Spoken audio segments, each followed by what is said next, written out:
निर्धन उत्थान लघुवित्त वित्तीय संस्था लिमिटेड ढिकुरे शाखा नुवाकोटले 2 जना छात्र छात्रालाई छात्रवृत्ति प्रदान गरेको छ। केन्द्र प्रमुख कार्यशाला गोष्ठी कार्यक्रमको अवसर पारी ढिकुरे शाखाले सुरेगढी 5 का रजित नेपाली र लिखु 5 की एलिसा श्रेष्ठलाई, लिखु गाउँपालिका वडा नम्बर 1 का वडा अध्यक्ष नरहरी पाण्डेले शाखाको तर्फबाट जनही 10,000 को दरले छात्रवृत्ति वितरण गर्नु भएको थियो। छात्रवृत्ति वितरण गर्दै वडा अध्यक्ष पाण्डेले कार्यक्रमलाई निरन्तर अगाडि बढाउन पर्नेमा जोड दिनु भएको छ। धेरै ठाउँमा यो वित्तीय संस्थाहरूप्रति राज्य यहाँको जनताले हेर्ने धारणाहरू फरक रूपमा स्थापना भएको छ। जनताले बचत गरेका बचतहरू सहकारी संस्था अथवा वित्तीय संस्थामा बचत गरेका बचत रकमहरू सुरक्षित हुन्छ कि हुन्न भन्ने बहुत चाहिँ डर उत्पन्न भएको छ।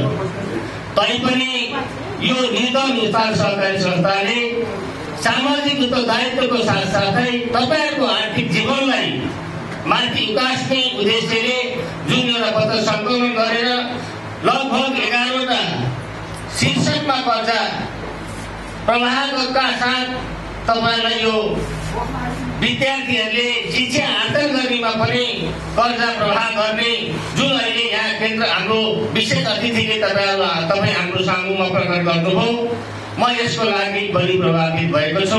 संस्थाले ग्रामीण क्षेत्रमा बसोबास गर्ने शोषित, उत्पीडित, पिछडिएका, विपन्न परिवारका महिलाहरूलाई समूहमा आबद्ध गराई बिना धितो र वयस्क सदस्यहरूलाई लघु उद्यम, कर्जा लगानी गर्ने, ग्राहक सदस्यहरूलाई सुत्केरी स्याहार खर्च, प्राकृतिक प्रकोप, आगोलागी जस्ता घटना सेवाग्राहीहरूको घरमा घटे क्षतिपूर्तिको व्यवस्था समेत गर्दै आइरहेको छ।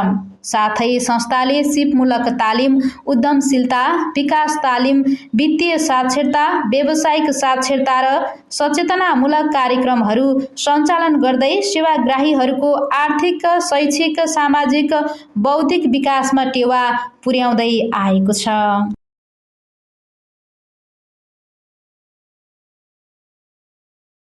पुरानो टिभी ल्याउनुहोस्, नयाँ लैजानुहोस्, साथै सम्पूर्ण इलेक्ट्रोनिक सामग्री खरिद गर्नको लागि सम्झनै पर्ने नाम बिन्दावासिनी ट्रेडर्स, विद्युत 2 बट्टा, फोन 98 49 032 270। भोलि कमाउने, भोलि तिर्ने, चाहिएको सामान आजै लिने। विस्तृत जानकारीका लागि नुवाकोट फर्निचर एन्ड फर्निसिङ प्रणाली, विद्युत 2 बट्टा, नुवाकोट 98 510 79 746, 98 510 89 364।